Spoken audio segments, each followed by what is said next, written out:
I'm joined now by Congressman Ro Khanna. Congressman, thanks for joining me. Happy New Year, Brian. Happy New Year to you too. So we had some new news come out just yesterday, and that is that there are not just 1 million documents in the Epstein files that have yet to be released. We're looking at over 5 million documents at this point. So can I have your reaction to the fact that we've got millions more documents than even previously known? This has become one of the biggest cover-ups in American history. It is one of the biggest scandals in American history. You had the Attorney General, Pam Bondi, 6 months ago saying, no more documents exist. There's nothing to be seen.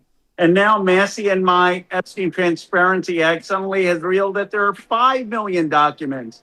And these documents contain the names of dozens of men who either covered up the sexual abuse of young girls, visited Epstein's rape island, or participated in sex trafficking or sex assault. It is horrific, and they all need to come out, these documents.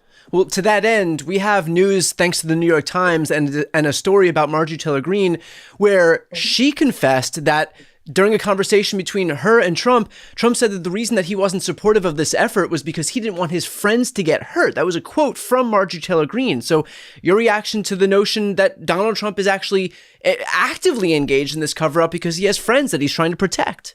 Look, the biggest people involved in this are people in New York. How do I know? Because the survivors have said that. They haven't told me the specific names, but they've said things like prominent finance person, prominent person at a bank, prominent politician. And it makes sense because Epstein spent a lot of his time in New York. And guess who else spent a lot of his time in New York? Donald Trump. Right. And so they have had overlapping social circles, both in Mar-a-Lago and in New York. And Trump really doesn't hide this. He keeps saying, well, a lot of people are going to get hurt. I don't want people to get hurt. So, he's pretty transparent about it. But the reality is there are statements that the survivors made to the FBI.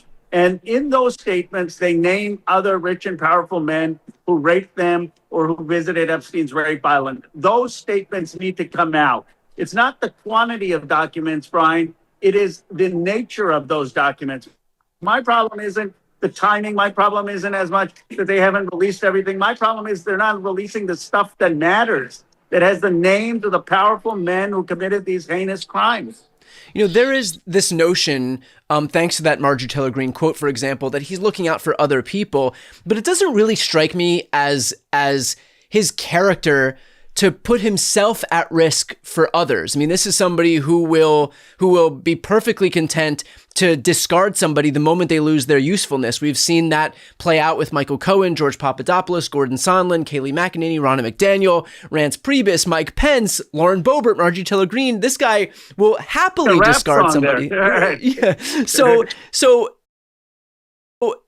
Given that reality, do you believe him when he says the reason that I don't want to participate in this transparency effort is because I'm looking out for my